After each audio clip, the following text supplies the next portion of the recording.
Setelah bertahun-tahun menyandang predikat bebas polio, Indonesia dikejutkan dengan temuan satu orang anak yang terkonfirmasi mengidap penyakit polio.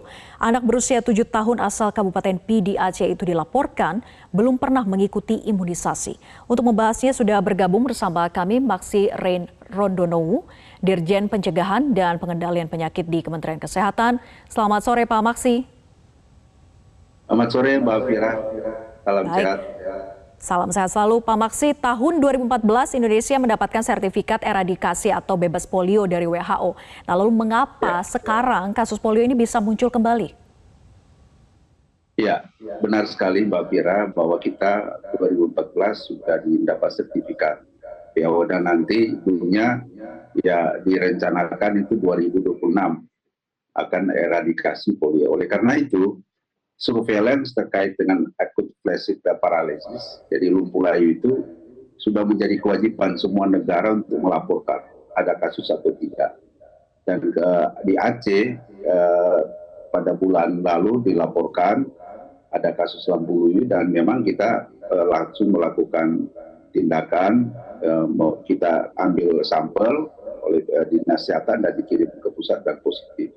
Jadi kalau ditanya kenapa, karena memang ya virus polio liar itu karena masuknya lewat PK oral melalui ya tertular melalui feses dan kebanyakan ya mungkin cuci tangan tidak bersih atau bermain di sumber air yang tercemar dan anak-anak bisa mendapatkan virus polio liar yang dikeluarkan melalui feses itu. Dan kalau anak itu tidak diproteksi dengan vaksin, imunisasi polio 1 sampai 4, dan juga dengan polio suntik, ya kemungkinan anak itu akan mendapatkan penyakit polio. Itu Nah, berdasarkan laporan juga dari Pidi Aceh ini bahwa anak yang terjangkit polio belum pernah imunisasi sama sekali begitu ya, terlebih imunisasi polio. Bagaimana sebetulnya program imunisasi khususnya vaksin polio di Indonesia?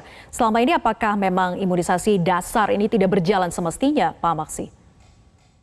Ya, sebenarnya kalau imunisasi dasar lengkap, salah satu antigennya polio. Kita pernah sukses ya pada masa lalu sehingga kita mendapatkan sertifikat ya. Kemudian pada 4 tahun terakhir memang cakupan vaksinasi polio secara nasional OPV 1 sampai OPV 4 itu memang terjadi penurunan, apalagi di 2 tahun terakhir kita mengalami pandemi. Dan OPV itu oral polio vaksin itu belum cukup, kita harus kombinasi dengan inaktif polio vaksin yang melalui suntik. Nah ini yang cakupannya yang sangat rendah. Ya, di 2 tahun terakhir ini sangat rendah untuk daerah-daerah tertentu seperti di Sumatera, terutama Aceh, dan di wilayah timur itu Papua memang cakupannya itu di bawah 50% dari target yang harusnya kita di atas 95%. Penurunan 50% dalam 2 tahun terakhir ini kenapa Pak? Apakah ketersediaan dari vaksinnya sendiri ini yang sulit atau bagaimana? Ya, ini yang perlu saya kira kami sudah melakukan di Aceh, khususnya di Aceh ada survei berapa rumah tangga ya, 33 rumah tangga secara cepat, dan memang kami mendapatkan lebih banyak ya peran daripada ibu-ibu untuk membawa itu kurang ya, karena ada masalah terkait dengan pengetahuannya, ya takut kena kipi anaknya, ataupun ada masalah yang terkait dengan keyakinan. Itu masalah-masalah yang ada yang saya kira perlu sosialisasi dan masyarakat, tokoh masyarakat ulama itu perlu dilibatkan, terutama ibu-ibu ya PKK. Ya, selama ini kan kita tahu bahwa ada posyandu misalnya begitu ya, posyandu yang untuk menggerakkan imunisasi di daerah-daerah untuk ibu-ibu yang ada di sana memiliki anak kemudian datang ke posyandu terdekat. Nah, ini tidak berjalan dengan baik atau pengawasannya memang tidak terawasi dengan baik, Pak? Ya, seperti saya katakan, memang awal tahun 2019 itu cakupannya sangat bagus.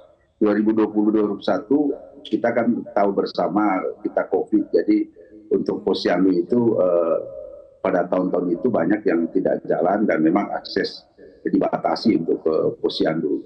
Jadi diperlukan kesadaran daripada ibu-ibu untuk membawa ke puskesmas ataupun puskesmas keliling untuk melakukan vaksinasi, imunisasi di masyarakat.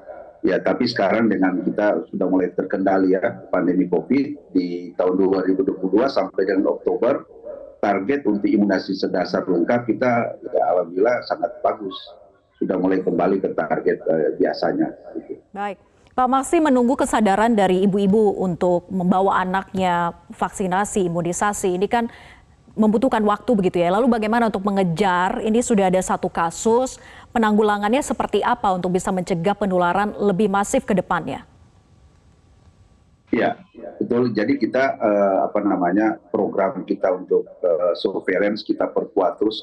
Kita akan mencari juga jangan ada yang kasus yang lain ya, yang ada yang belum dilaporkan. Itu yang pertama. Yang kedua, yang kita lakukan segera ada bagaimana melakukan respons outbreak ini dengan melakukan imunisasi kita kenal dengan pekan imunisasi nasional. Jadi kita akan mulai khususnya di Aceh kita tanggal 28 bulan ini ya November dengan kita melakukan imunisasi semua di bawah 13 tahun.